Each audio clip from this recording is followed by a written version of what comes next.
You learned to care this way. You care too much, and it's exhausting. Not because caring is wrong, but because of how you've learned to care. You think about everything, what people say, how they say it, what they might have meant, what you should have said differently, what they think about you now. And even when the moment has passed, your mind stays there, replaying it, analyzing it, trying to fix something that is already gone. You give your energy, your time, your attention more than most people do. You try to be understanding, to be patient, to be available, to be kind, even when it costs you, even when it drains you, even when it leaves you feeling empty. And the hardest part is that you don't even know how to stop, because this feels like who you are. This is just how I am. I care deeply. I can't change that. So you keep doing it, even when it hurts you, even when it makes you overthink, even when it keeps you up at night. But what if I told you, this is not who you are. This is what you learned. You were not born caring this way. You were trained, conditioned, shaped through experiences, through relationships, through moments where caring more felt necessary, felt safe, felt like the only option. Maybe you learned that being liked matters, that being accepted matters, that keeping people happy matters. So you adjusted. You became more aware of others, more sensitive to reactions, more careful with your words, more focused on how you are perceived. Because at some point, that felt important, maybe even necessary.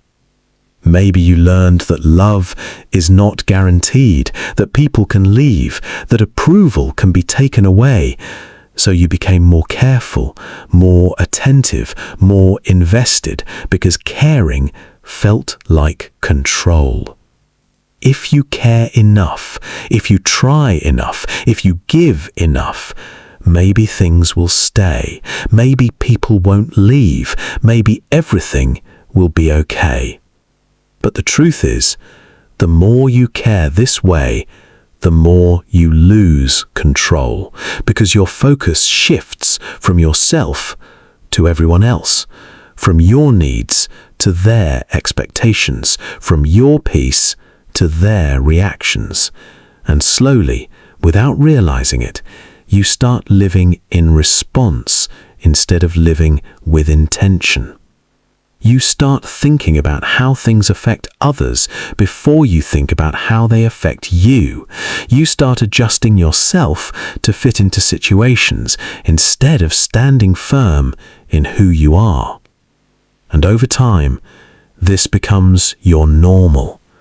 Caring becomes over-caring.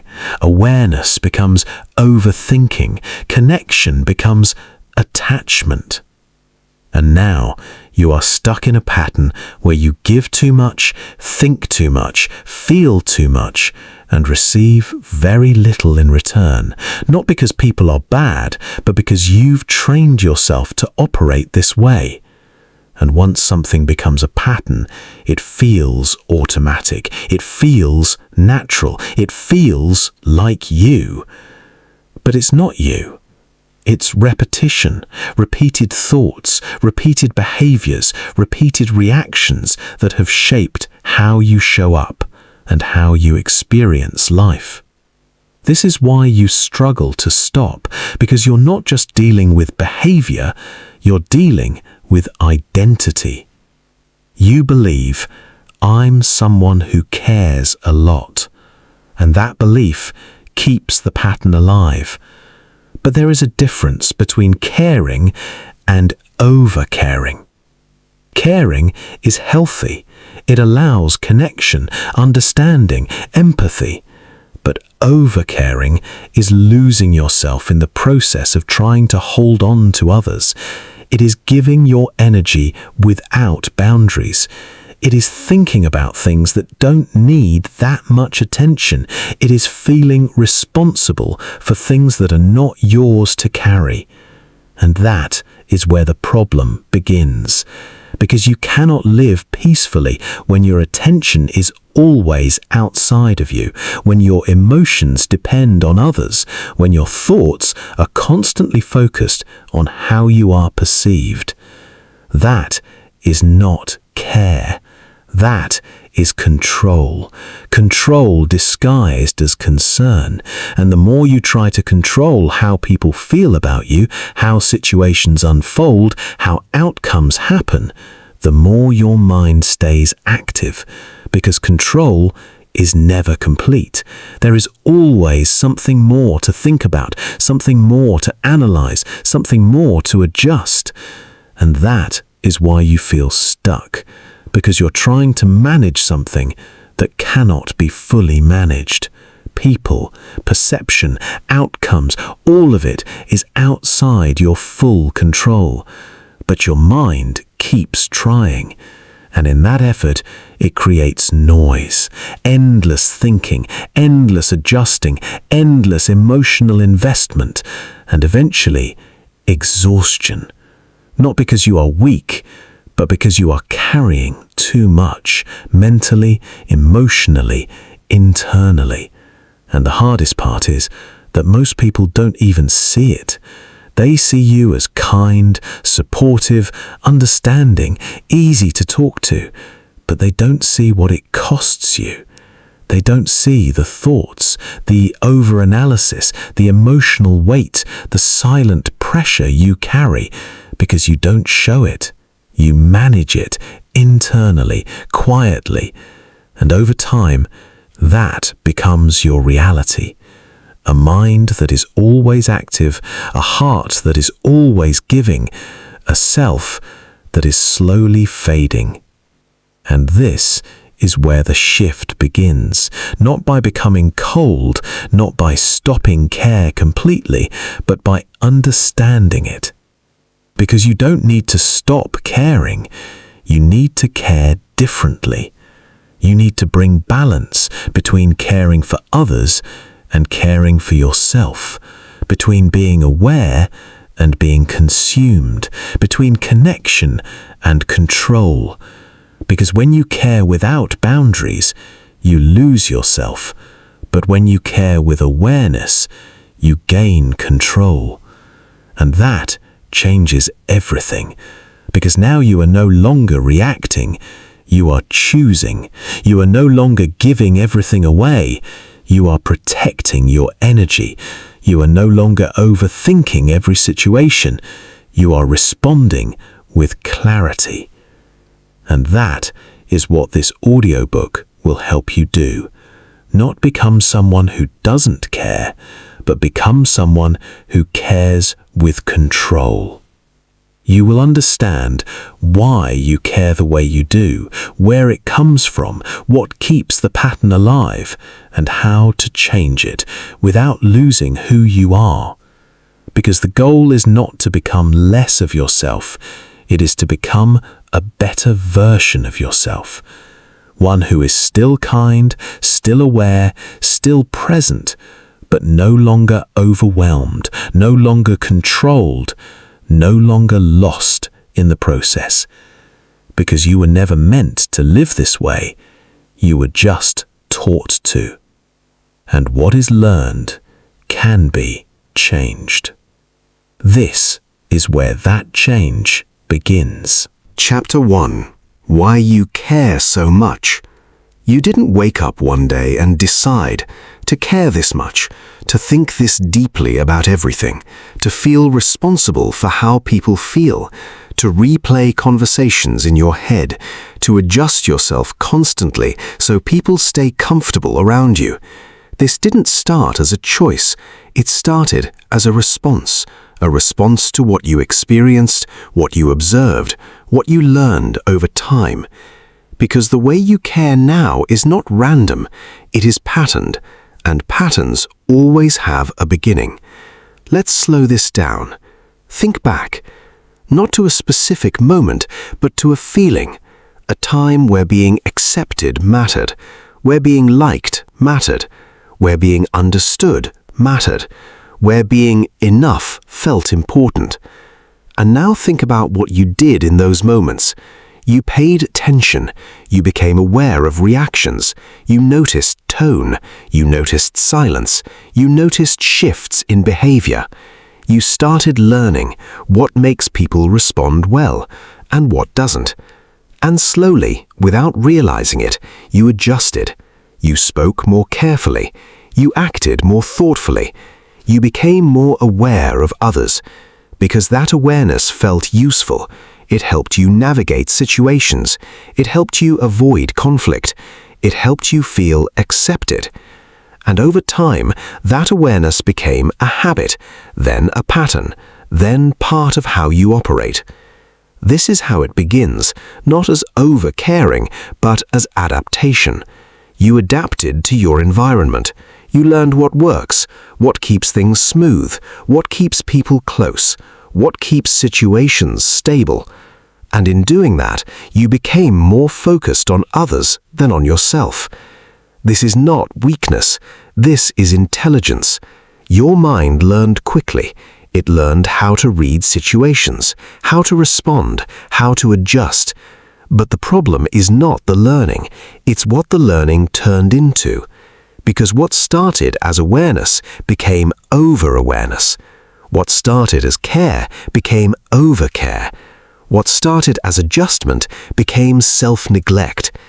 And now you are constantly thinking about, what do they mean? How should I respond?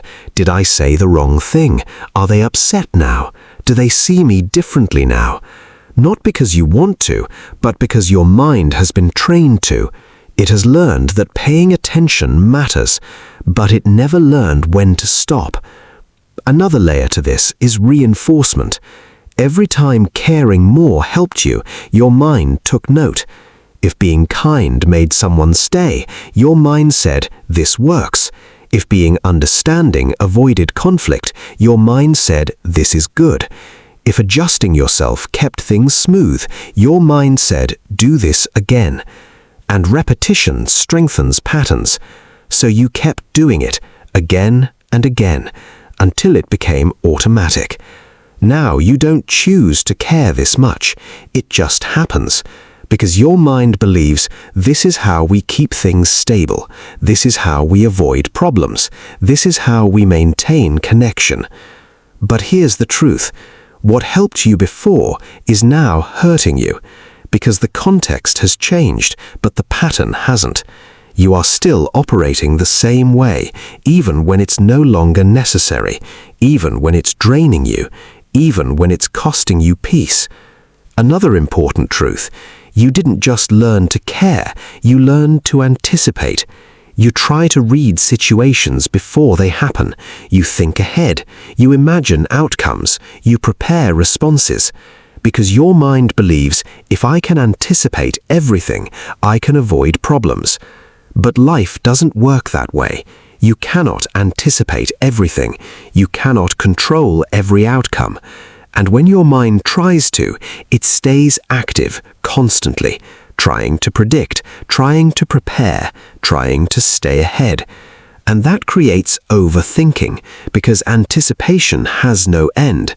There is always another possibility, another outcome, another scenario, and your mind keeps going, trying to cover all of them. You learned to associate your value with how you show up for others. If you are kind, you are valued. If you are helpful, you are appreciated. If you are understanding, you are accepted. So you give more, you try more, you care more, because it feels like that is what makes you matter. But that creates dependency, not on people, but on their response. Because now, your sense of value is connected to how others react to you, and that keeps you invested deeply, because every interaction feels important, every response feels meaningful, and your mind stays engaged, trying to manage it. You were not taught boundaries, You were taught behavior. Be nice, be respectful, be understanding, be considerate, but you were not taught when to stop, when to step back, when to protect your energy. So you kept giving, without limit, without pause, without question. And now that pattern is deeply rooted because you've practiced it for a long time. There is also emotional sensitivity. You feel things deeply. You notice things others don't. You pick up on small changes, small details, small shifts. And that sensitivity amplifies your thinking. Because you don't just see things, you interpret them, you analyze them, you connect them. And that creates more mental activity. Not because something is wrong, but because your awareness is high. But without control, high awareness becomes overwhelming, because you notice everything and try to process all of it. Another important truth: you didn't learn how to separate what is yours and what is not. You feel responsible for how others feel, for how situations unfold, for how interactions go, even when it's not your responsibility. Because your mind has learned, if I care enough, I can influence this. But you cannot control everything, and trying to creates pressure, because you are carrying things that are not yours to carry. This is why you feel drained, because you are managing more than you need to, mentally, emotionally, internally. There is a final truth in this chapter. You care so much because you learned to, not because you have to. It started as adaptation, then became a pattern, then became identity. But identity can change, patterns can shift, and awareness is the first step. Because once you understand where it comes from, you stop blaming yourself. You stop thinking, this is just who I am. And you start seeing, this is what I learned. And what is learned can be unlearned. But before you change it, you need to understand something deeper. Because caring too much is not just about awareness, it is also about something you are seeking, something you want, something that keeps you invested even when it costs you. And most of the time, that thing is approval. Chapter 2. The need to be liked. You don't just care too much, you care about being liked more than you realize, more than you admit. And that changes everything, because when being liked becomes important, your behavior shifts, your thinking shifts, your decisions shift. Not based on what is right for you, but based on what will be accepted, what will be approved, what will keep you in good standing with others. Let's slow this down. You walk into a conversation. Before you speak, there's a thought. Say it the right way. Don't sound wrong. Don't make it awkward. You adjust your tone, you choose your words carefully, you hold back certain thoughts, not because they are wrong, but because you're unsure how they'll be received. And after the conversation, your mind goes back, replaying it. Did that sound okay? Did they take it the wrong way? Should I have said it differently? This is not just communication, this is monitoring. And the reason you monitor yourself this way is because being liked matters to you deeply. Because when someone likes you, it feels good. It feels safe. It feels like you are accepted. And when you feel accepted, there is ease, there is comfort, there is stability. So your mind learns, let's keep this, let's maintain this, let's protect this. And it does that by adjusting you to fit what is acceptable. But here's the problem. You start prioritizing approval over authenticity. You become more focused on how am I being seen instead of am I being real? And that creates tension because you're constantly balancing between who you are and who you think you need to be liked. This is where overthinking increases because every interaction becomes something to manage, something to evaluate, something to improve. Because the goal is not just to express yourself, the goal becomes to be received well. And that keeps your mind active, constantly. Another important truth, you don't seek approval consciously, you seek it subtly, in small ways, in everyday moments. You look for reactions, tone, body language, energy shifts.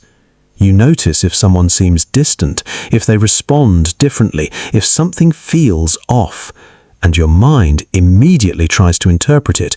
What changed? Did I do something? Did I say something wrong? And now you're inside a loop, trying to fix something that may not even exist, because your mind is trying to maintain approval even when nothing is actually wrong. Another layer. You associate being liked with being valued.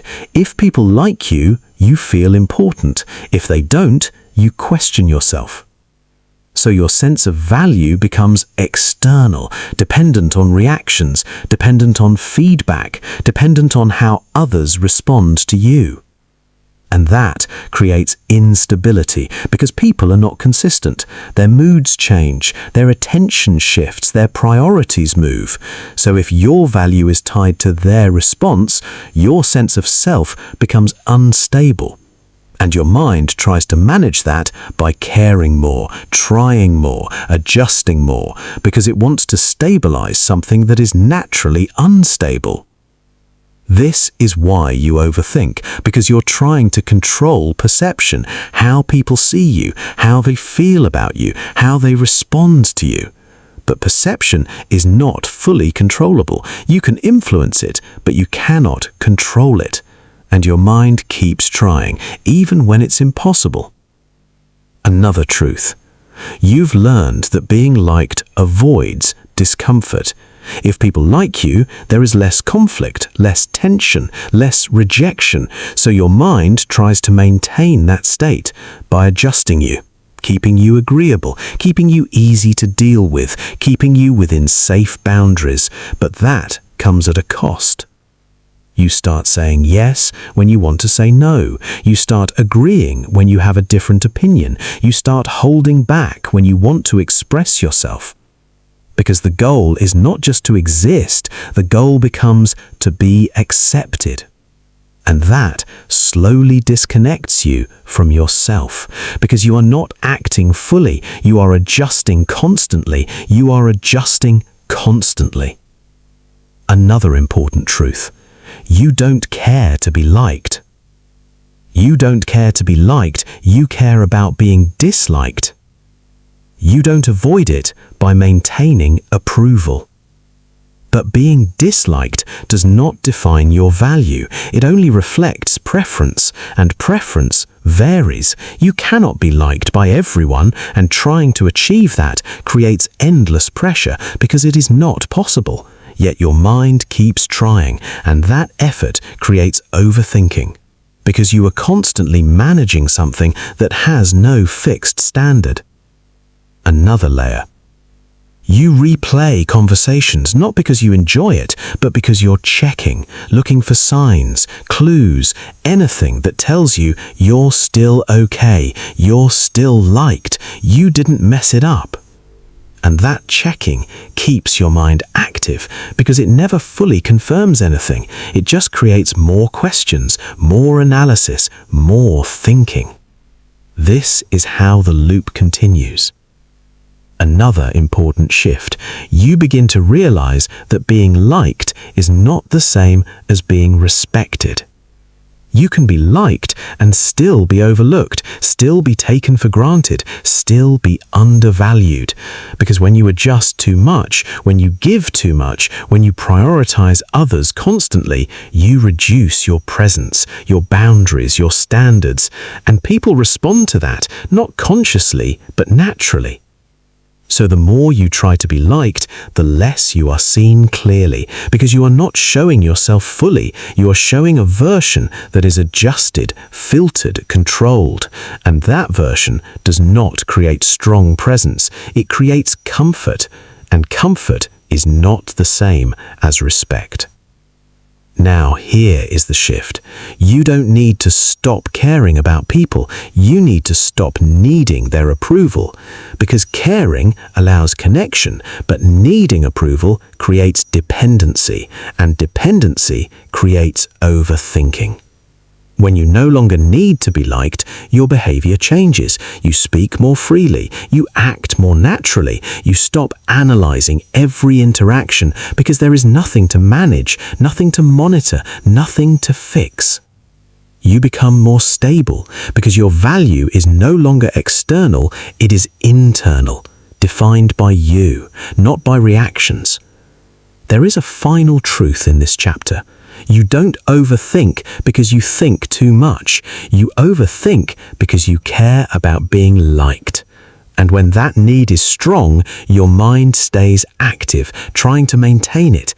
But when you reduce that need, when you stop depending on approval, your mind becomes quieter because you are no longer managing perception. You are just being. And that is where control begins. But even when you start letting go of approval, there is something deeper that keeps you holding on, something emotional, something that makes you stay invested even when it's draining. Because caring too much is not just about being liked, it's also about fear. The fear of losing people. Chapter 3. You're afraid of losing people. You don't just care too much, you hold on too tightly. Not always in obvious ways, not by saying it out loud, but internally. In how you think, in how you react, in how you stay, even when something doesn't feel right. Because underneath the care, underneath the effort, underneath the overthinking, there is something deeper. Fear. Not loud, not dramatic, but constant. Quietly influencing everything you do. The fear of losing people. Let's slow this down. Think about the moments when you overthink the most.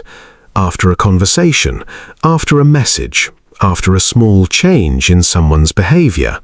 They respond differently. They seem distant. Something feels off. And immediately, your mind reacts. What changed? Did I do something wrong? Are they pulling away? Did I say too much? And just like that, you're inside your head, trying to fix something, trying to understand something, trying to hold on to something. Because losing that connection feels uncomfortable, uncertain, unstable. And your mind doesn't like that, so it tries to regain control. Through thinking, through analyzing, through adjusting. Because if you can figure it out, maybe you can fix it. Maybe you can prevent it. Maybe you can keep things the same. But the truth is, you can't control whether people stay. And that's the part your mind struggles with. Because it wants certainty. It wants stability. It wants to know that what you have will remain. But relationships, connections, people, they change, they shift, they evolve, and sometimes they end. Not always because of something you did, but because change is part of life, and your mind tries to resist that. It tries to hold on to what feels good, what feels familiar, what feels safe, because losing it feels like losing stability. Another important truth, you don't just fear losing people, you fear what losing them means. You interpret it as, I wasn't enough, I did something wrong, I could have done more. So your mind tries to prevent that feeling by doing more, caring more, thinking more, adjusting more. Because if you give enough, if you try enough, maybe things won't change. maybe people won't leave, maybe everything will stay the same. But that creates pressure, because now you are not just experiencing the relationship, you are managing it, trying to control it, trying to maintain it. And that keeps your mind active, constantly. Another layer, you may have experienced loss before. Not always in big ways, sometimes in small ways. Someone pulling away, someone changing, someone no longer being as present. And in those moments, your mind learned something. People don't always stay. Things can change. Connections can fade. And that creates sensitivity. Because now you are more aware of signs, more alert to changes, more focused on anything that feels different. And that awareness becomes over-awareness, because you're not just noticing, you're analyzing, trying to understand, trying to prevent, trying to protect. This is how fear becomes thinking. Another truth. You associate holding on with maintaining connection. You believe, if I care enough, if I stay invested, if I don't let go, the connection will remain. But holding on too tightly doesn't create stability. It creates tension, because you're constantly trying instead of allowing, constantly adjusting instead of being. And that changes how you show up. You become more cautious, more careful, more controlled, and that affects the natural flow of the connection, because it's no longer relaxed, it's managed, and people feel that, even if they can't explain it. Another important shift, you realize that not all connections are meant to stay. Some are temporary, some change, some fade. And that is not failure, it is part of life. But your mind tries to make everything permanent, because permanence feels safe. But life is not permanent, and trying to make it that way creates resistance. And resistance creates thinking, endless thinking, because you're trying to hold on to something that naturally changes. Another layer. You stay in situations longer than you should, not because they feel right, but because leaving feels harder. Letting go feels uncomfortable, uncertain. So you stay, you adjust, you tolerate, you overthink, trying to make it work, because leaving feels like loss, and loss feels like failure. But staying in something that drains you is also a form of loss. Loss of energy, loss of clarity, loss of yourself. And your mind doesn't always see that, because it is focused on keeping things, not evaluating if they should be kept.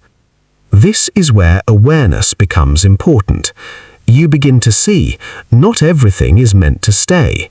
Not every connection needs to be held onto. Not every change needs to be prevented. Because when you accept that, the pressure reduces, the need to control reduces, and your mind becomes calmer, because it is no longer trying to hold everything together. Another important truth, you don't need to hold on to people to keep them. What is meant to stay will stay, not because you controlled it, but because it is aligned. And what is not meant to stay will change, no matter how much you try. And accepting that is where freedom begins, because now you are not operating from fear, you're operating from understanding. You are not trying to control outcomes, you are allowing them, and that changes how you think, how you feel, how you respond. You become less reactive, less anxious, less invested in every small shift, because you are not trying to prevent loss, you are accepting change. There is also a shift in how you show up. You stop over-adjusting, you stop over-giving, you stop trying to maintain everything, and you start being present, natural, unforced, and that creates healthier connections. because they are not based on control, they are based on authenticity. There is a final truth in this chapter. You care too much because you are afraid of losing people. And that fear keeps your mind active, trying to hold on, trying to fix, trying to control. But the more you try to control, the more you lose peace, because control is not possible in that way. But when you let go of that fear, when you accept that not everything stays, your mind becomes quieter, because there is nothing to hold on to, nothing to manage, nothing to control. You are simply experiencing, and that is where calm begins. But even when you start releasing that fear, there is something else that keeps your mind active, because even when people stay, you still think about what you said, what you could have said, what they might have meant, because your mind is still trying to manage perception, trying to make sure everything is right, trying to avoid being judged. Chapter 4. Why you overthink everything you say. You replay conversations long after they're over, not because you want to, but because your mind won't let go. You think about what you said, how you said it, what they might have thought about it, what you should have said differently. And even when nothing is wrong, your mind keeps searching for something that might be. Let's slow this down. A conversation ends. Everything seems normal, nothing unusual. But minutes later, or hours later, your mind goes back, reconstructing the moment, word by word, tone by tone, expression by expression. Did that sound right? Did I say too much? Did I come off the wrong way? Should I have explained more? And now you're inside your head again, analyzing something that is already done, something you cannot change, something that probably didn't even matter. But it feels like it does, because your mind treats every interaction as something that needs to be evaluated, improved, corrected. Why? Because you've learned that how you come across matters deeply, not just in big situations, but in small ones too. Every word, every tone, every reaction feels like it carries meaning. And that meaning feels important to manage. Because you don't just want to communicate, you want to be understood, you want to be accepted, you want to be seen the right way. And that creates pressure. Because now you are not just speaking, you are performing. Monitoring yourself in real time, trying to get it right, trying to avoid mistakes, trying to control perception. And that doesn't stop when the conversation ends, because your mind continues the process afterwards, reviewing, checking, reanalyzing, as if there is something to fix, but most of the time there isn't. Another important truth. You are not overthinking your words. You are overthinking what they mean to others. You are trying to predict how they interpreted you, what they felt, what they thought. But you don't have full access to that, so your mind fills the gaps with assumptions, usually negative ones. They might think I'm too much. They might think I'm wrong. They might see me differently now. And those assumptions feel real because your mind presents them with certainty even when they are just possibilities. This is how overthinking grows, from uncertainty, not knowing how you were perceived, not knowing what they think, and your mind trying to resolve that by creating answers, even if they are not accurate. You are trying to be perfect in communication, not consciously, but internally. You want to say the right thing at the right time, in the right way, so that everything goes smoothly. But perfection in communication does not exist. People misunderstand. People interpret differently. People respond based on their own perspective, not just what you say. So no matter how carefully you speak, you cannot control how it is received, and trying to creates endless thinking, because your mind keeps trying to improve something that has no fixed standard. You are more aware of yourself than others are. You notice your tone, your words, your pauses, your expressions, in detail. But most people don't analyze you that way. They are focused on themselves, their thoughts, their responses, their perspective. But your mind assumes they are analyzing you the same way you are yourself, and that increases pressure, because now you feel like everything you say is being examined, when in reality, most of it passes unnoticed. Another important shift.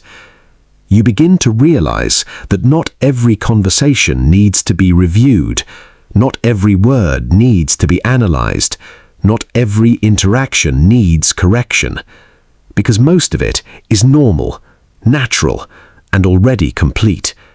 But your mind keeps reopening it because it is used to checking, used to monitoring, used to making sure everything is okay. And that habit keeps the loop alive. You struggle with letting things be. You feel the need to resolve everything mentally, to reach clarity, to be sure. But clarity is not always available. Sometimes things just are. A conversation happened, it ended, and that's it. But your mind tries to extend it, to analyze it further, to extract meaning, even when there is nothing more to understand. And that creates unnecessary thinking, because you are continuing something that is already finished. You don't trust your natural response in the moment, so you review it later, trying to evaluate, trying to improve, trying to correct.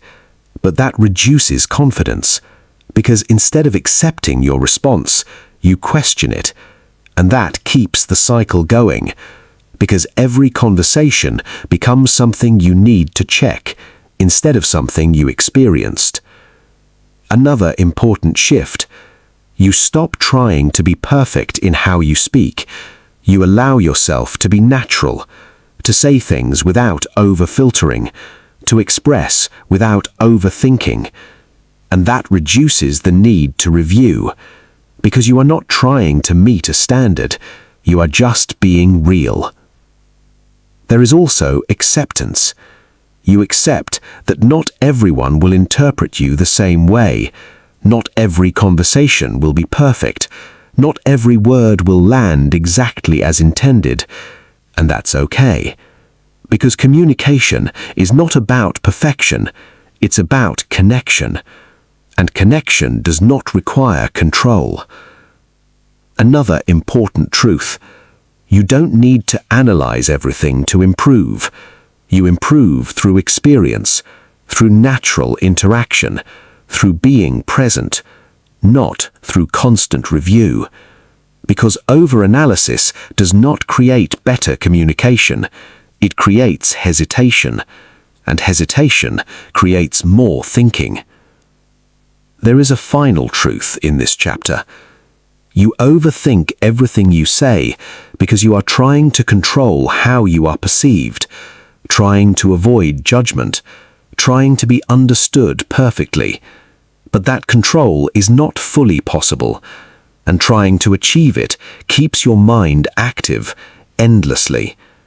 But when you let go of that need, when you stop analyzing every interaction, your mind becomes quieter, because there is nothing left to fix, nothing left to manage, nothing left to control. You speak, you move on, and that is where ease begins.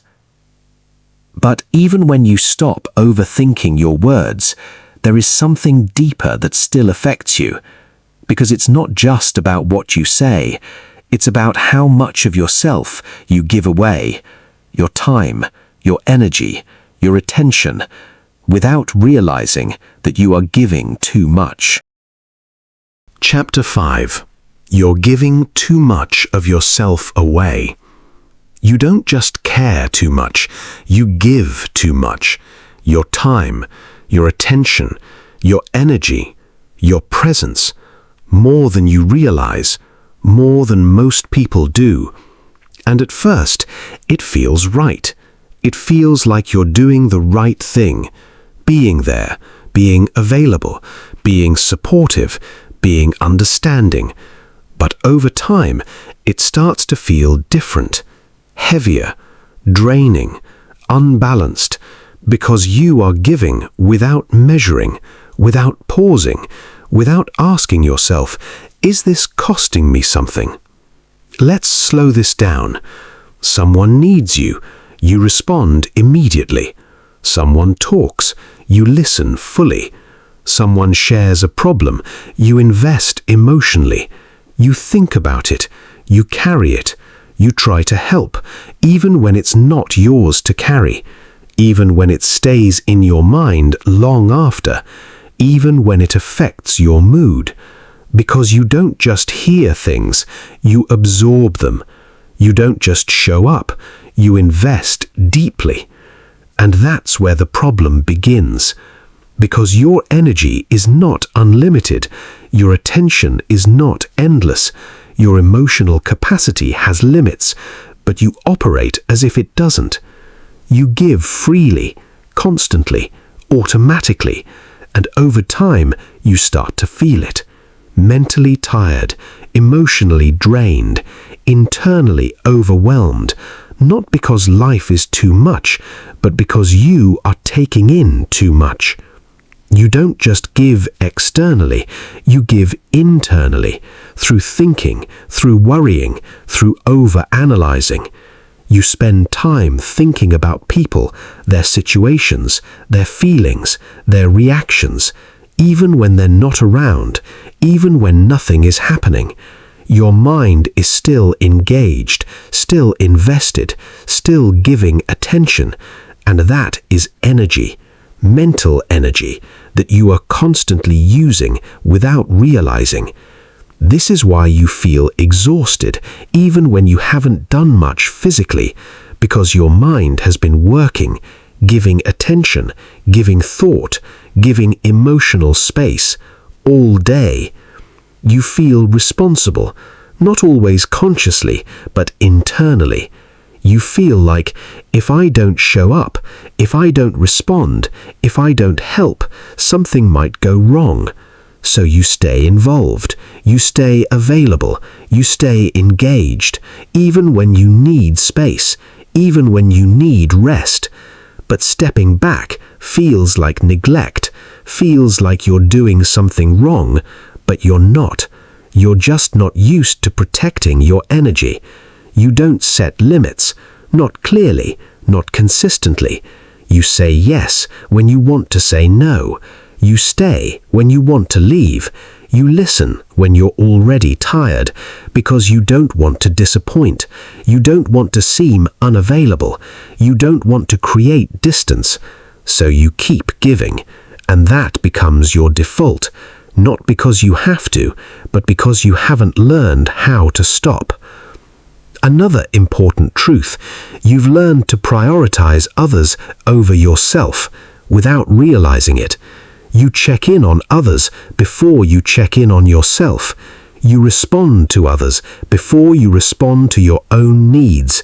You give attention externally while neglecting internally.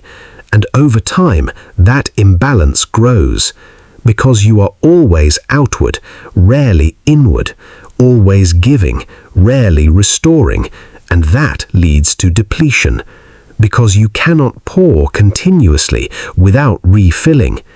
You associate giving with being a good person, being kind, being valuable, so you don't question it, you don't measure it, you just do it because it feels right. But giving without awareness becomes self-neglect, because you are not considering how much is too much, when do I stop, what do I need? And without those questions, there is no balance, only continuous output.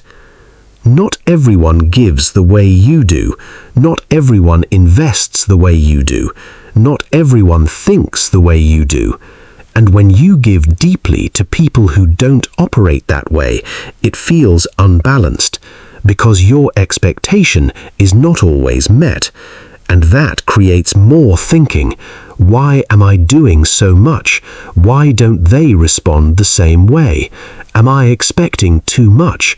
And now you are not just giving, you are analyzing the imbalance, which creates even more mental activity. Another important shift, you realize that giving should not cost you your peace. It should not drain you. It should not leave you feeling empty. Because healthy giving is balanced. It includes awareness. It includes limits. It includes self-consideration. But you have been giving without those elements, and that is why it feels heavy. You stay connected even when you need space. You keep conversations going. You keep interactions active. You keep yourself available because silence feels uncomfortable, distance feels wrong. But constant connection does not allow recovery. Your mind stays active, your energy stays engaged, and there is no reset, no pause, no restoration. So you carry everything forward from one interaction to another, from one thought to another, without ever fully clearing it. And that creates accumulation, mental, emotional, internal accumulation that builds over time until it feels overwhelming. You don't need to give everything to be valued. You don't need to be constantly available to be appreciated. You don't need to invest deeply in everything to be enough. But your mind has learned that giving more creates value, so you keep doing it, even when it costs you. But value is not created by how much you give. It is created by who you are. And when you understand that, your behavior changes. You become more selective, more aware, more intentional with your energy, with your attention, with your time. You don't stop giving, you just give differently. You give without losing yourself. You give without draining yourself. You give with boundaries, and that changes everything. Because now your energy is not scattered, it is directed. Your attention is not constant, it is controlled. Your mind is not overloaded, it is balanced. There is a final truth in this chapter. You are not exhausted because life is too much. You are exhausted because you are giving too much of yourself away, mentally, emotionally, internally. And until you change that, your mind will stay active, trying to manage everything. But when you start protecting your energy, when you start setting limits, when you stop giving everything freely, your mind becomes quieter, because there is less to carry, less to manage, less to think about. And that is where control begins. But to do that, you need something you've never fully developed, something that changes everything the moment you understand it. Chapter 6. You don't have boundaries. You don't just give too much. You don't know where to stop. Not clearly, not consistently, not without feeling something. Guilt, discomfort, pressure. So you keep going. You say yes, even when you're tired. You stay, even when you want to leave. You respond, even when you need space. Not because you have to, but because you don't have boundaries. Or more accurately, you haven't learnt how to hold them. Let's slow this down. A boundary is not rejection. It's not distance. It's not coldness. A boundary is clarity. Clarity about what you allow, what you don't, what you give, what you keep. But when you don't have that clarity, everything becomes open. Everything becomes accessible. your time, your attention, your energy, your availability. And when everything is open, people will take what is available, not always intentionally, but naturally, because you've made it easy. You confuse boundaries with being difficult. You think, if I say no, they'll feel bad. If I step back, they'll think something is wrong. If I don't respond, it will create distance. So instead of setting limits, you adjust yourself. You accommodate. You make space, even when it costs you. Because maintaining comfort feels more important than protecting yourself. But that creates imbalance, because you are constantly giving without protecting, constantly allowing without filtering, and over time that becomes exhausting.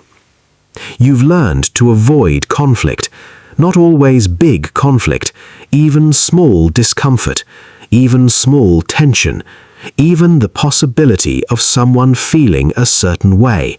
So you prevent it by saying yes, by agreeing, by going along, by staying quiet, because it feels easier in the moment, but that ease is temporary, because internally you feel it.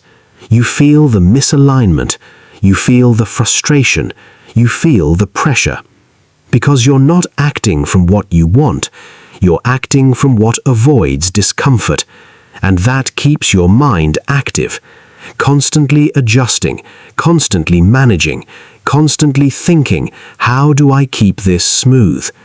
But smooth does not always mean healthy. Another important truth: you don't just lack boundaries with others, you lack boundaries with your own mind. You allow every thought to enter, every concern to stay, every situation to occupy your attention without filtering, without deciding, does this need my energy? Does this need my attention? So your mind stays open, everything comes in, everything stays, and that creates overload, because there is no limit, no structure, no control. Another layer: you feel responsible for how others feel. If someone is upset, you feel it. If someone is distant, you think about it. If something feels off, you try to fix it, because you believe, I should do something, I should respond, I should make it better. But not everything is your responsibility. Not every emotion is yours to carry. Not every situation requires your involvement. And when you don't have boundaries, you take on more than you should. And that creates pressure, because you are managing things that are not yours to manage. Another truth: you don't set boundaries because you're afraid of losing people.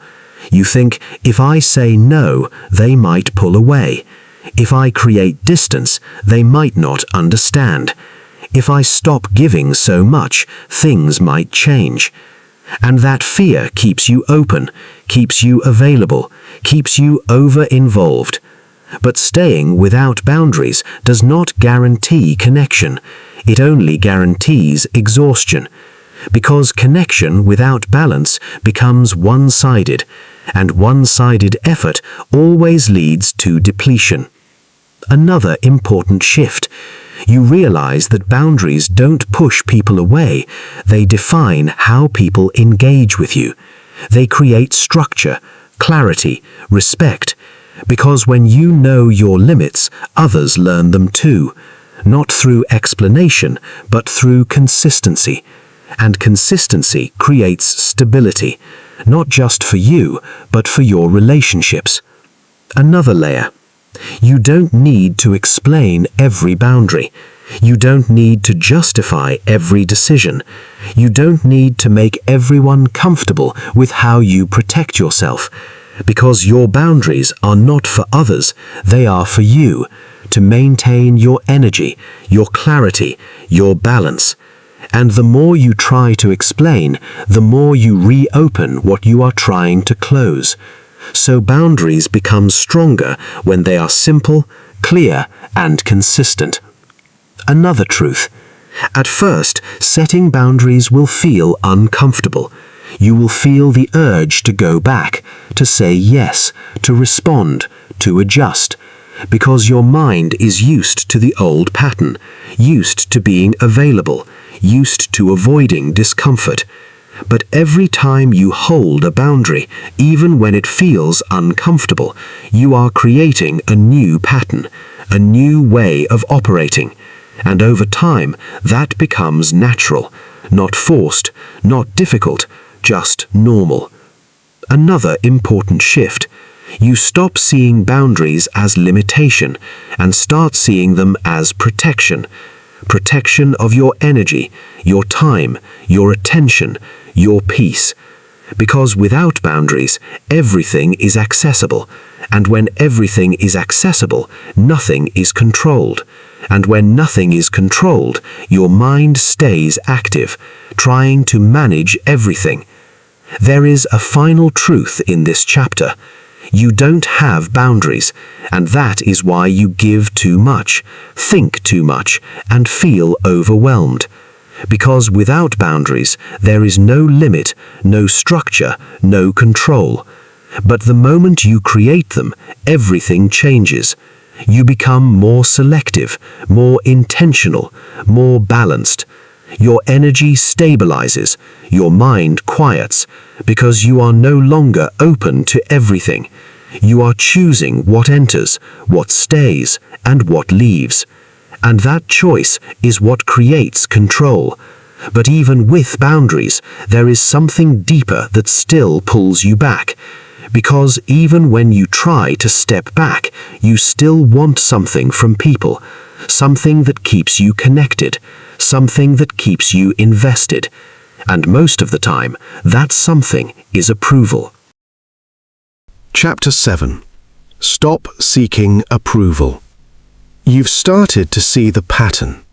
How you give too much. How you think too much. How you stay too available. How you avoid setting limits. But underneath all of it, there is one thread that connects everything. Approval. Not always obvious, not always spoken, but always present. Quietly influencing your choices, your behavior, your thoughts. Because when you seek approval, you don't just want to be understood, you want to be accepted, validated, seen in a certain way. And that changes how you show up. Let's slow this down. You're about to make a decision. Before you act, a thought appears. What will they think? How will this look? Will they agree? And just like that, your attention shifts. From what you want to how it will be received. From your direction to their reaction. And now you are no longer choosing freely. You are choosing carefully. Adjusting your decision based on external response. This is how approval shapes behavior. Subtly, consistently, without you realizing how much influence it has. Another truth. You don't just seek approval in big moments, you seek it in small ones, in conversations, in messages, in how you present yourself, in how you respond. You look for signs, tone, energy, reactions, anything that tells you you're okay, you're accepted, you're still liked. And when you don't get that confirmation, your mind fills the gap. Did I do something wrong? Did I say too much? Are they thinking differently now? And just like that, you're back in your head, analyzing, adjusting, trying to restore something that may not even be lost, because your mind is trying to maintain approval, even when nothing is actually wrong. Another important truth. Approval feels like stability. When people approve of you, things feel smooth, comfortable, predictable, and your mind wants that. So it tries to maintain it by adjusting you, keeping you within acceptable limits. But approval is not stable. It changes. It depends on people, on mood, on perspective, on timing. So if your sense of stability depends on approval, you will always feel uncertain, because you are relying on something that is not consistent. And your mind keeps trying to manage that, trying to predict it, trying to maintain it, which creates constant thinking. Another layer. You've learned to associate approval with value. If people approve of you, you feel enough. If they don't, you question yourself. So your value becomes external, dependent on reaction, dependent on feedback, dependent on perception. And that keeps you invested, deeply. Because every interaction feels like a reflection of your worth. But your worth is not determined by how people respond to you. It is not defined by approval. It is not created by validation. It exists independently. But your mind has learned to look outside instead of within. And that is what keeps you stuck. Another truth. Seeking approval reduces your presence because you are not fully showing up. You are filtering, adjusting, holding back, trying to fit into what is acceptable instead of expressing what is real. And when you do that, you lose clarity because you are not acting from your own direction. You are reacting to perception, and that creates hesitation. Holding back, trying to fit into what is acceptable instead of expressing what is real. And when you do that, you lose clarity because you are not acting from your own direction, you're reacting to perception. And that creates hesitation, because every action is evaluated before it is taken. Another important shift, you realize that approval is not necessary for you to act, for you to speak, for you to exist as you are. Because when you remove the need for approval, your behavior changes. You become more direct, more natural, more aligned with yourself. You stop overthinking every move because you are not trying to meet a standard. You are just being. And that reduces mental activity because there is nothing to manage, nothing to check, nothing to maintain. You act, you move, you continue, without carrying every reaction. And that is where freedom begins. But even when you stop seeking approval, there is something else you must learn. Because the goal is not to become distant or disconnected. It is to find balance, to care without losing yourself, to be present without being consumed. Chapter 8. Detach without becoming cold. You've started to step back, to give less, to think less, to stop chasing approval. But now something feels different, unfamiliar, almost uncomfortable, because you're no longer reacting the same way. You're quieter, more reserved, less involved. And part of you wonders, am I becoming cold? Am I losing who I am? Am I caring less? But that's not what's happening. You're not becoming cold, you're learning to detach. And there is a difference, a big difference. Let's slow this down. Being cold is disconnection. It's shutting down, avoiding, blocking, withdrawing completely. It's removing emotion to avoid feeling anything. But detachment is awareness. It's staying present while not being consumed. It's caring without losing yourself in the process. It's feeling without being controlled by what you feel. And that's what you're learning now. Not to stop caring, but to care differently. Because before, your care was unstructured, unlimited, reactive. Now it's intentional, measured, controlled. You've been so used to overcaring that balance feels like absence. When you don't respond immediately, it feels like you're ignoring. When you don't overthink, it feels like you're being careless. When you don't invest emotionally in everything, it feels like you're disconnected. But that's not disconnection. That's control. You are no longer overextending yourself. You are no longer reacting automatically. You are choosing when to engage and when to step back. And that choice is what creates balance. Another important truth: detachment is not about people. It's about your internal state. You can be present with someone, fully engaged, listening, responding, connecting, without carrying it afterward, without replaying it, without overanalyzing it, without letting it affect your entire state. That is detachment. You are there, but you are not holding on to everything. You stop taking everything personally.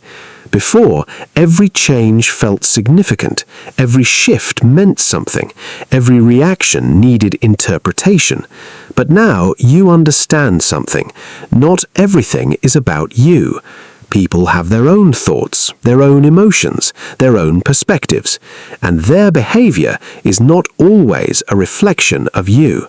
So you stop internalizing everything, you stop assuming, you stop analyzing every detail, and that reduces mental noise because you are no longer making everything personal. You don't need to respond to everything. Not every message needs an immediate reply. Not every situation needs your involvement. Not every emotion needs your reaction. And when you realize that, you create space. Space between what happens and how you respond. And in that space, you gain control. Because you are no longer reacting instantly, you are choosing deliberately. Another important shift: you stop chasing clarity from others. You stop needing constant explanation, constant reassurance, constant confirmation, because you understand not everything will be clear, not everything will be explained, and that's okay, because your peace does not depend on having all the answers. It depends on your ability to let things be. You learn to feel without attaching. You can feel disappointment without holding on to it. You can feel uncertainty without trying to solve it immediately. You can feel emotion without letting it control your behavior. Because detachment is not the absence of feeling, it's the absence of attachment to the feeling. You experience it and you let it pass, without building a story around it, without feeding it with thought, without turning it into something bigger. You become more stable because your state is no longer dependent on external changes, on how people respond, on how situations unfold. You are steady because your focus is internal, not external. And that stability reduces overthinking because you are not constantly adjusting to everything around you. Another important shift: you stop over-investing early. You don't give everything immediately. You don't open up completely. You don't attach quickly. You allow things to develop naturally, without forcing, without rushing, without overcommitting. And that protects your energy, because you are not giving everything up front. You are observing, understanding, allowing, before investing deeply. You become comfortable with space. Silence no longer feels wrong. Distance no longer feels like loss. You don't feel the need to fill every gap, to maintain constant connection, because you understand connection does not require constant presence. It requires balance, and that balance includes space. You are still the same person, still kind, still aware, still capable of deep connection, but now you are also controlled, balanced, grounded. You don't lose yourself in the process of caring. You don't carry everything. You don't think about everything. You don't react to everything. And that changes how you experience life. You feel lighter, clearer, less overwhelmed, because you are not holding on to everything. Detachment increases your presence because you are not distracted by constant thinking. You are fully there, in the moment, not in your head, not analyzing, not replaying, just present. And that creates deeper connection because you are actually there, not divided, not distracted, not overthinking. There is a final truth in this chapter. Detachment is not losing your ability to care, it is gaining control over. Chapter 8. Detach without becoming cold. You've started to step back, to give less, to think less, to stop chasing approval. But now something feels different, unfamiliar, almost uncomfortable, because you're no longer reacting the same way. You're quieter, more reserved, less involved, and part of you wonders, am I becoming cold? Am I losing who I am? Am I caring less? But that's not what's happening. You're not becoming cold, you're learning to detach, and there is a difference, a big difference. Let's slow this down. Being cold is disconnection. It's shutting down, avoiding, blocking, withdrawing completely. It's removing emotion to avoid feeling anything. But detachment is awareness. It's staying present while not being consumed. It's caring without losing yourself in the process. It's feeling without being controlled by what you feel. And that's what you're learning now. Not to stop caring, but to care differently. Because before, your care was unstructured, unlimited, reactive. Now it's intentional, measured, controlled. You've been so used to overcaring that balance feels like absence. When you don't respond immediately, it feels like you're ignoring. When you don't overthink, it feels like you're being careless. When you don't invest emotionally in everything, it feels like you're disconnected. But that's not disconnection. That's control. You are no longer overextending yourself. You are no longer reacting automatically. You are choosing when to engage and when to step back. And that choice is what creates balance. Another important truth, detachment is not about people. It's about your internal state.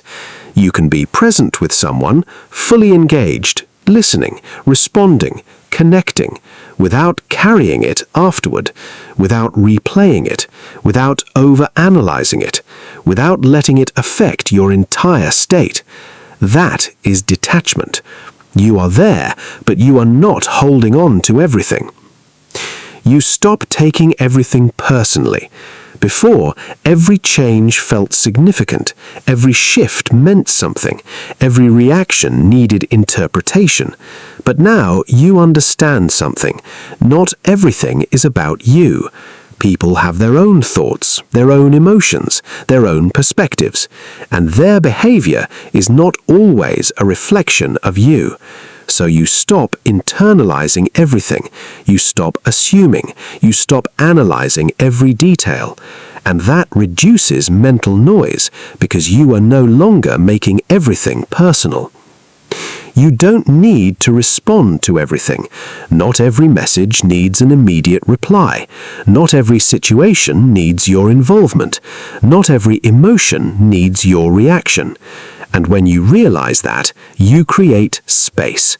Space between what happens and how you respond. And in that space, you gain control, because you are no longer reacting instantly. You are choosing deliberately. Another important shift. You stop chasing clarity from others.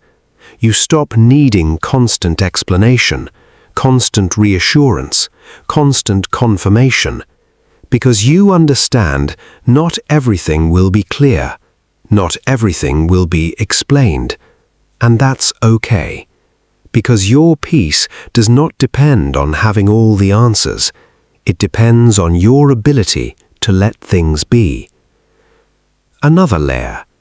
You learn to feel without attaching. You can feel disappointment without holding on to it. You can feel uncertainty without trying to solve it immediately. You can feel emotion without letting it control your behavior.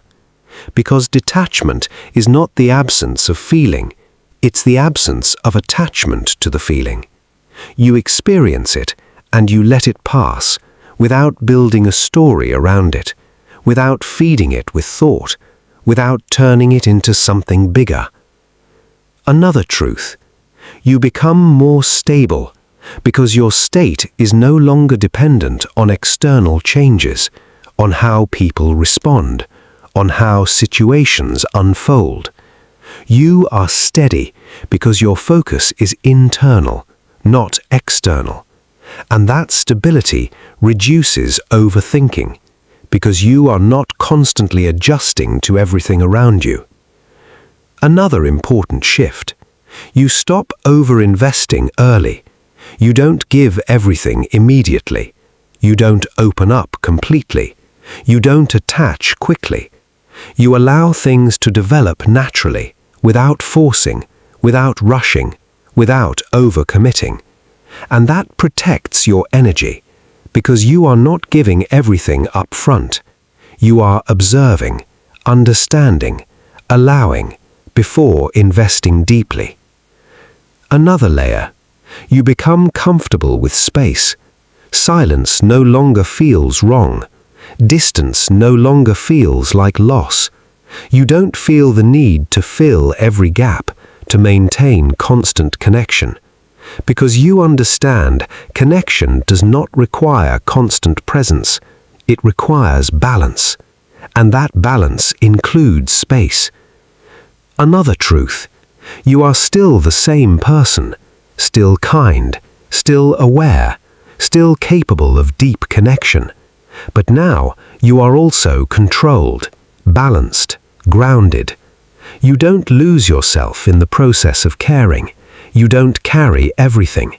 You don't think about everything. You don't react to everything.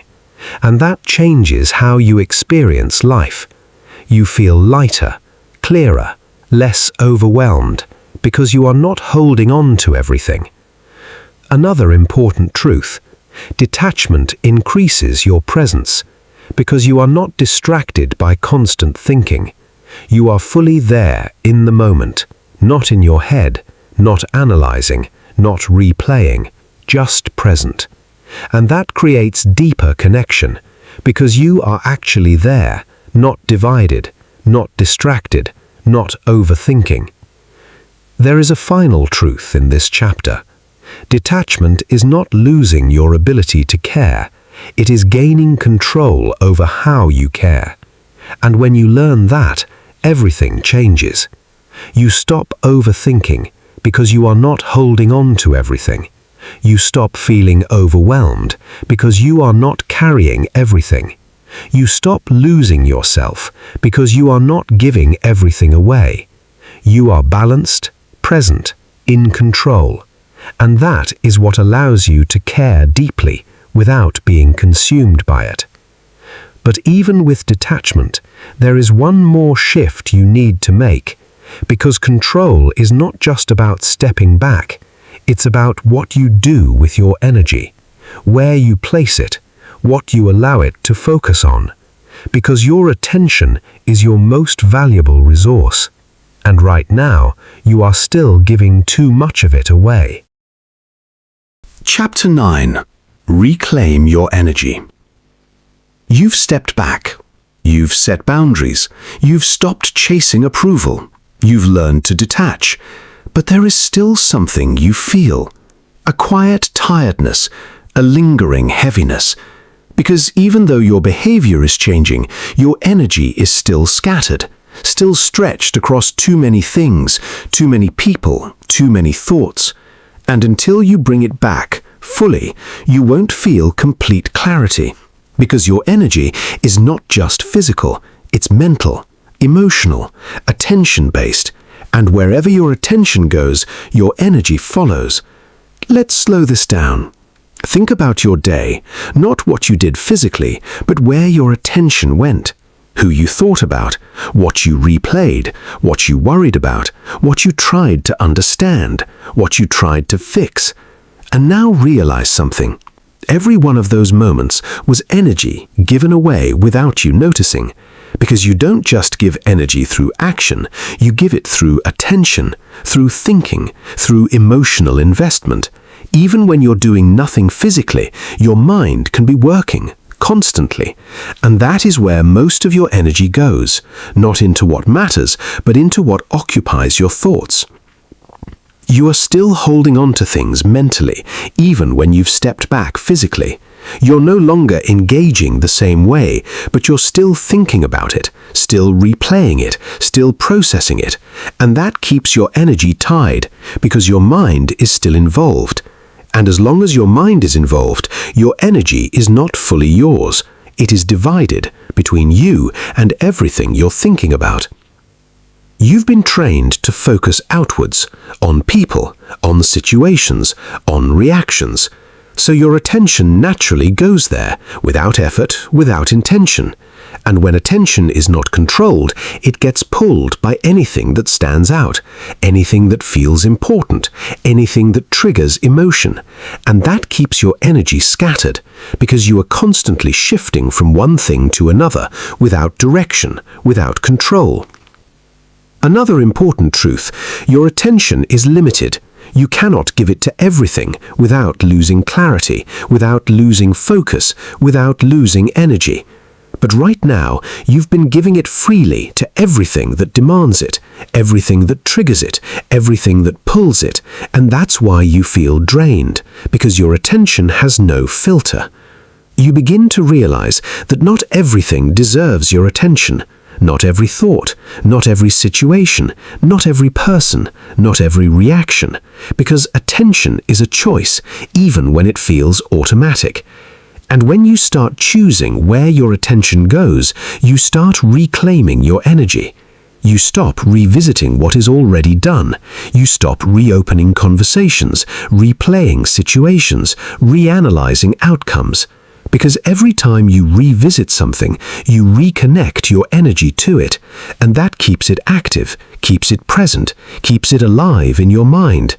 But when you let things close, when you allow them to remain finished, your energy stays with you, instead of being pulled back. You don't need to understand everything. Not every situation needs clarity. Not every action needs explanation. Not every feeling needs to be analyzed. Because trying to understand everything keeps your mind active, and activity consumes energy. But when you accept that some things are simply unclear and you let them be, your mind settles, because it is no longer searching.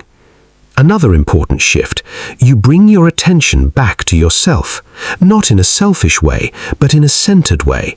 You check in with yourself, your state, your energy, your needs, instead of constantly checking externally, and that creates balance, because your attention is no longer one-sided, it is grounded. You become intentional with your focus. You decide what deserves my energy, what deserves my attention, what is worth thinking about, and what is not. Because once you define that, your mind has direction. Instead of reacting to everything, it follows your decision, and that reduces unnecessary thinking. You don't need to be mentally available all the time. You don't need to think about everything. You don't need to stay connected to every situation, because constant mental engagement prevents recovery. But when you create space, when you disconnect mentally even for a while, your energy restores, your mind resets, your clarity returns. You stop feeding thoughts that don't serve you. A thought appears. Instead of following it, you let it pass, because not every thought deserves attention. And when you stop feeding unnecessary thoughts, they lose strength, they fade, and your energy stays intact. You become aware of where your energy leaks, the small moments, the repeated thoughts, the unnecessary focus.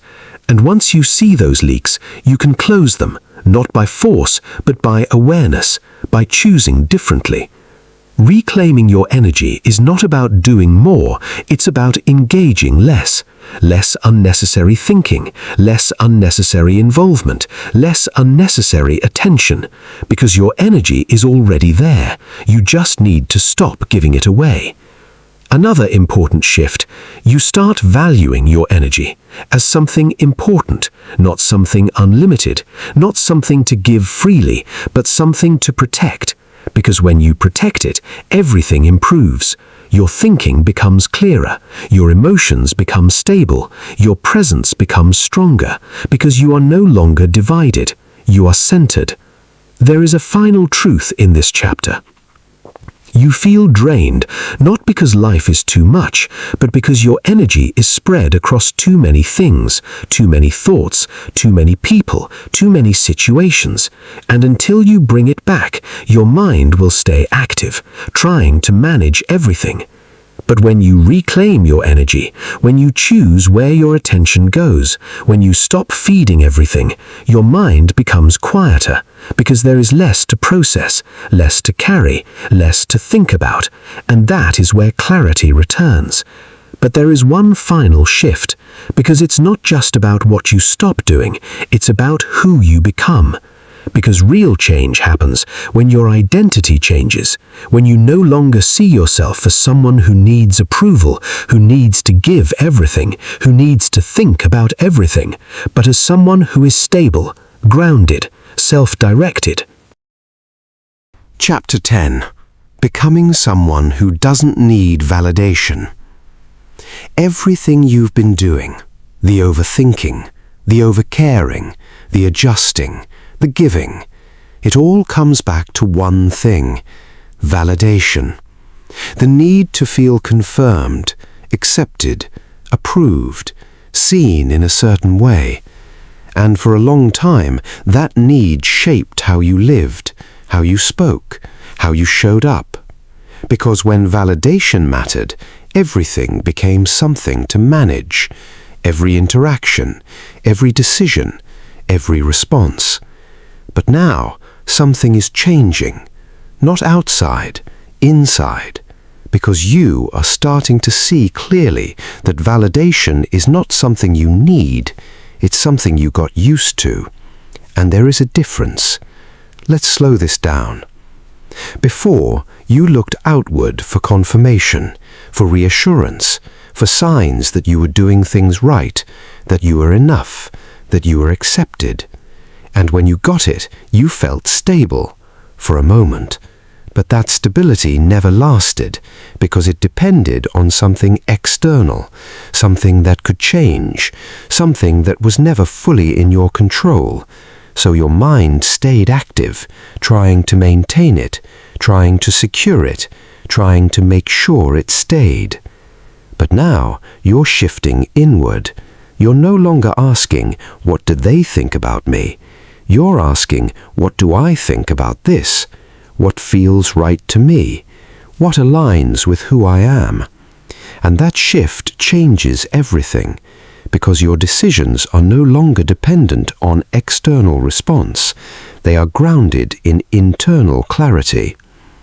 Another truth, you begin to trust yourself, not perfectly, but consistently. You trust your thoughts, your responses, your direction, without needing constant confirmation. And that trust reduces overthinking, because you are not questioning everything, you are not reviewing everything, you are not checking everything. You act and you move forward. Another important shift, you stop trying to be liked by everyone, not because you don't care, but because you understand it's not possible, and more importantly, it's not necessary. You stop adjusting yourself to fit every situation. You stop filtering everything you say. You stop managing every perception, because you are no longer trying to meet an external standard. You are aligned with yourself, and that alignment creates stability. Another layer. You stop taking rejection personally. Not every lack of approval means something about you. Not every disagreement means you are wrong. Not every distance means you did something. Sometimes it's just difference. Difference in perspective, in preference, in timing. And when you understand that, you stop internalizing every situation. You stop turning every situation into self-evaluation. And that reduces mental activity because you are not constantly analyzing yourself. Another truth, you become comfortable being misunderstood. Not completely, not always, but enough. Enough to not over-explain yourself, enough to not correct every perception, enough to not chase clarity from everyone, because you understand you don't need everyone to understand you for you to be valid, and that removes pressure, because you are no longer trying to control how you are seen. Another important shift. You define your own standards, not based on what others expect, but based on what you value, how you want to show up, what matters to you. And when you have clear standards, your decisions become easier because you are not adjusting constantly, you are following direction, your direction. Another layer. You stop seeking reassurance. You don't need constant confirmation that you're doing things right because you trust your process, you trust your choices, you trust your path. And that reduces dependency because you are no longer looking outside for something that already exists within you. Another truth, you feel more stable because your state is not changing based on how people respond. Your mood is not controlled by reactions. Your confidence is not affected by approval because your foundation is internal, not external. And that stability creates calm because there is nothing to manage, nothing to maintain, nothing to protect. Another important shift, you become more present because your mind is not divided between what is happening and how it is being perceived. You are fully there, in the moment, not analyzing, not adjusting, not monitoring, just experiencing. And that presence creates clarity because your attention is not scattered, it is focused. Another layer. You stop overthinking your actions. You stop replaying everything. You stop reviewing every detail because you trust what you did. You trust how you showed up. And that trust closes the loop instead of keeping it open. Another truth. You are no longer controlled by validation because you no longer depend on it. You still appreciate it, but you don't need it. And that difference is freedom, because appreciation is optional, but dependency is limiting, and you are no longer limited. Another important shift. You become someone who is self-directed, not influenced by every reaction, not shaped by every opinion, not controlled by every response. You move with intention, with clarity, with awareness, because your direction is internal, not external. There is a final truth in this chapter. You don't need validation to be enough, to be right, to be valuable. You never did. You were just taught to believe you did, and that belief kept you stuck, kept you overthinking, kept you overcaring, kept you adjusting. But now you've changed that, not by forcing anything, but by understanding, by shifting your focus, by choosing differently. And now you are someone who is stable, grounded, clear. You still care, but not at the cost of yourself. You still connect, but not with dependency. You still show up, but not for approval. And that changes everything. Because now you are not trying to be accepted, you are simply being yourself. And that is where real freedom begins. You were never too much, just misaligned. For a long time, you believed something about yourself, quietly, deeply, without even questioning it. That you care too much, that you feel too deeply, that you think too much, that you give too much. And somewhere along the way, that became a problem in your mind, something you needed to fix, something you needed to reduce, something you needed to control. But the truth is, you were never too much. You were just misaligned. Misaligned with where your energy was going, misaligned with how you were showing up, misaligned with what you believed you needed to be accepted, to be valued, to be enough. Let's slow this down. Nothing about your ability to care was ever wrong. Nothing about your awareness, your sensitivity, your depth was ever the problem. Those are strengths. But when those strengths are not guided, not protected, not balanced, they become overwhelming. They turn inward. They create pressure. They create noise because they are being used in the wrong direction. You were giving too much to things that didn't require that much of you. You were thinking too deeply about things that didn't deserve that level of attention. You were holding on to situations that were never meant to stay. And in doing that, you lost balance. Not because you were too much, but because you were misdirected. And when you're misdirected, everything feels heavy, because your energy is not flowing properly. It's scattered, it's stretched, it's overextended, trying to manage everything, trying to control everything, trying to hold on to everything. And that creates exhaustion. But now, something is different. You've seen the pattern. You've understood where it comes from. You've recognized what keeps it alive. And most importantly, you've realized you don't have to live this way. Because this was never your nature. It was your conditioning. And conditioning can change. Not instantly, not perfectly, but consistently. Through awareness, through choice, through repetition. You don't need to stop caring. You need to redirect it. You don't need to shut down. You need to create balance. You don't need to become someone else. You need to become aligned. Aligned with yourself, with your energy, with your mind. And that creates something powerful. Freedom. Freedom from constant overthinking, freedom from emotional exhaustion, freedom from needing approval, freedom from trying to control everything, because you are no longer reacting, you are choosing.